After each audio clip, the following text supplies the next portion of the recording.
We will now turn it over to Joshua. Good morning or good afternoon. Hello, wherever you are. Thanks for having me. And thanks really to Star Scholars Network. Krishna, it's good to see you again. And Roy, we've published together before. And this project was really exceptional. I'm looking at the screen. I'm seeing some old friends. I'm seeing Mike Smithy, who I've known since I was a student at Syracuse University many years ago. In fact, I see a Phi Beta Delta medallion behind you, Mike. And Mike presented me mine when I got back from study abroad. I didn't even know what it was, but he gave it to me and I've kept it. And Mike Wolf, long colleague with the CA Kappa organization.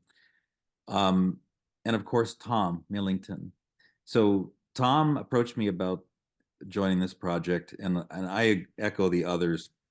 We can be veteran, but I don't feel so old. But when I counted the years since Tom and I studied abroad together, it was staggering, and I lost count. But Tom Millington is my good friend, and not only that, but we studied abroad together and we're roommates together in a host family. Do we remember when students lived in host families? And we had no choice in that matter. And we met, we weren't friends before, but we became not just lifelong friends, but now colleagues in this field. So Tom, when you asked me to write a chapter, I said yes right away. I wouldn't have said no. But it was an exercise to think about this field, where it's been, where it's going. My chapter is called Walls and Doors, to each their time. And I'm reflecting on the metaphor really of the door, particularly the opening door that so many of us use. And of course, our open doors report is our data source. A study abroad legend who led the program that we were on back in Spain called himself Willie the Doorman, El Portero. So this metaphor of the door, and we've, I think, embraced that for a long time, is there. But there are others, and I've been thinking about this more and more, and that's hence the title, Walls and Doors. There are walls too.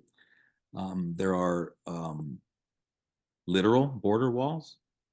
There are electronic cyber walls that prevent information from passing.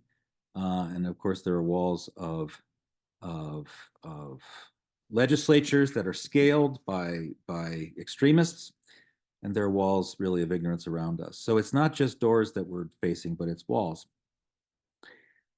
And I reflected on one of my favorite poems, and I included that in my chapter, a Seamus Heaney poem called Scaffolding, where one friend is talking to another about a wall, and there had been scaffolding put up to build that wall.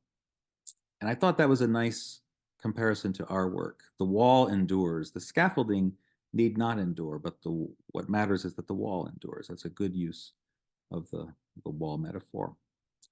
And perhaps we are that scaffolding, right? We're the ones who keep this going. We're the ones who have devoted our careers to it, whether we're remembered or not, whether we need to be or not. We're the ones who kept it going. I didn't share my background, but I've been in this field. In fact, my first job was in 1994, so it'll be 30 years this fall.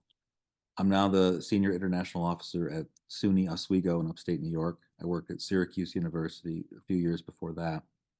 And I've done my best to be a scholar practitioner along the way. But thinking about this project, really, I feel as much like a survivor as anything else, a survivor in this field. We did face the pandemic this past few years, which, if we didn't imagine walls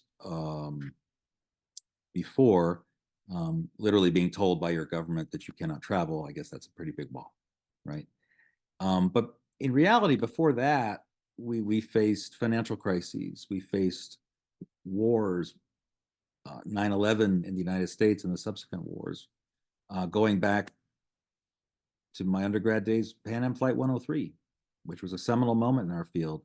And I was a freshman at Syracuse when that happened. And in memories of the Cold War, which are not so old anymore. And when we grew up in the Cold War, we knew there were places that we couldn't go, or just frankly wouldn't go, right? And we're seeing that, I think, unfortunately returning. So my chapter, if you would read it, one of the things I talk about is remember the era that you're in. Remember the era that we're in. There are times, honestly, looking back, when we were opening doors. There were times when the New York Times declared this the study abroad generation.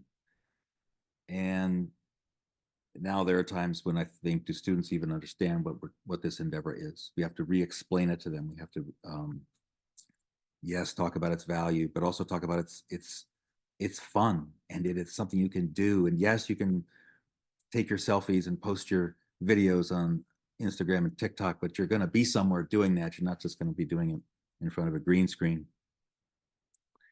So my end thought is that sometimes the glass is half full, and we should take it when it's half full, because it may not be. A governmental change, something beyond our control, may restrict us. It was earlier mentioned about Cuba policy, and that's a real good example, right? That has come and gone and come and gone. And I think that it's a good opportunity to remember that when you work at a university and you are, regardless of how professional the field has become, and it has, we have to remember that universities themselves, we are organizations bound by risk, by demands, by politics, by money, frankly, by limited knowledge and exposure that many people have, including people that we report to. And so at times we have to keep this scaffolding going. There are times we have to be persistent. Sometimes we have to be active. Sometimes we have to be incredibly entrepreneurial and just ride that juggernaut. Other times we have to be subversive, and we have to keep this going, because if we don't, no one else will. So I conclude there. I would be delighted if you read my chapter and wanted to communicate about it further. I am eternally optimistic, and I take that glass half full any day, and I look forward to the days when it's entirely full again. Thank you very much.